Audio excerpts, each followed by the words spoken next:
कौम को आप भ्रमित करना चाहते हैं, बार बार उस कौम को जिसने भारत की स्वतंत्रता की लड़ाई लड़ी है, उस कौम को जिसने 1857 में उन्होंने मंगल पांडे के साथ उन्होंने अपनी शहादत दी, अब उस कौम पर आप दाग लगाना चाहते हैं जिसमें लगभग 2 लाख उलेमा शहीद हुए, आप उस कौम पर दाग लगाना चाहते हैं जिन्होंने भारत छोड़ो आंदोलन में हमारा साथ दिया, अब उस कौम पर आप दाग लगाना चाहते हैं जिन्होंने 6 अप्रैल 1930 में दांडी मार्च का सपोर्ट किया, आप उस कौम पर आप दाग लगाना चाहते हैं जिन्होंने 1926 में ब्रिटिश के डिवाइड एंड रूल को खंडन किया, आप उस कौम पर आप दाग लगाना चाहते हैं जिन्होंने मौलाना हुसैन अहमद मदानी ने 1924 में कंप्लीट इंडिपेंडेंस की मांग की।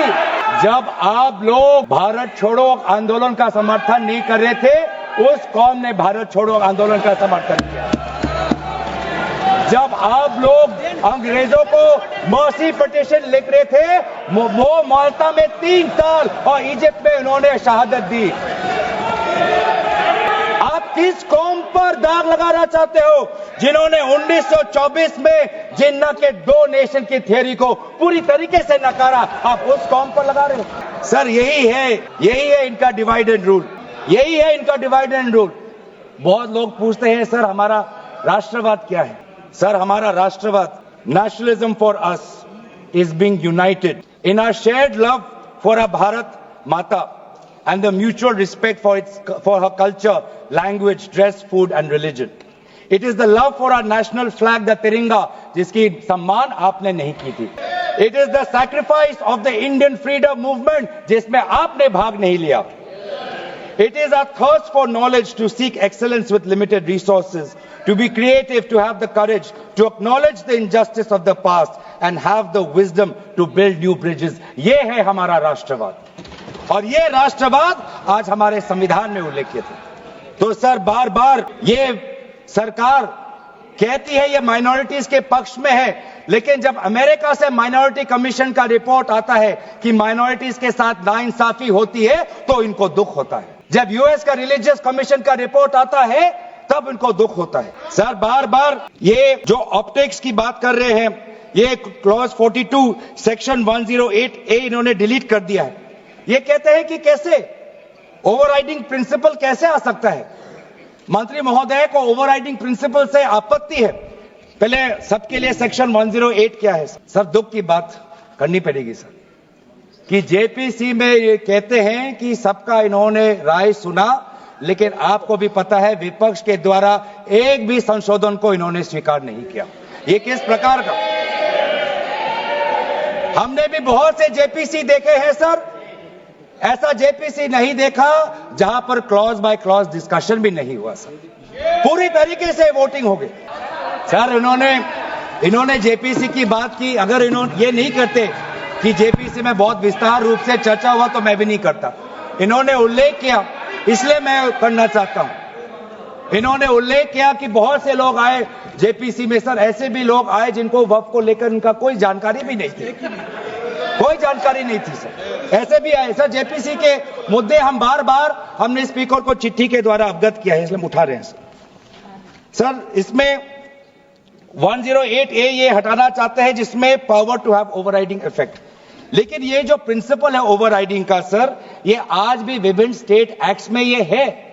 तेलंगाना के एक्ट में आज भी ओवरराइडिंग प्रिंसिपल है, तमिलनाडु के एक्ट में आज भी ये ओवरराइडिंग प्रिंसिपल है, आज भी आरटीआई एक्ट में, इंफॉर्मेशन टेक्नोलॉजी एक्ट में 2000 में, नालसा जैसे यूनिवर्सिटी में ये ओवरराइडिंग प्रिंसिपल है।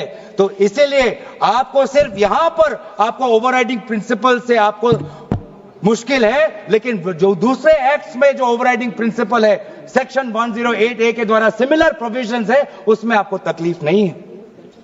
सर मैं भी अपने जैसे इन्होंने हमारे कुछ दोस्तों को सलाह दी, मैं भी इनके कुछ दोस्तों को सलाह देना चाहता हूं। सर क्लॉज 40A सेक्शन 107 जो लिमिटेशन एक्ट जो हटाया गया है, सर आंध्र प्रदेश के एक्ट में ये लिमिटेशन एक्ट ऐसा ही एक लॉ है जैसे पेरेंट एक्ट में है। तो मैं भी इनके आंध्र प्रदेश के सदस्यों को मैं कहना चाहता हूं कि जो प्रोविजन आपके आंध्र प्रदेश के एक्ट में है, आज वैसे प्रोविजन ये सरकार हटाने वाली है। आपको भी बाद में आंध्र प्रदेश में अपनी जनता को उत्तर देना पड़ेगा।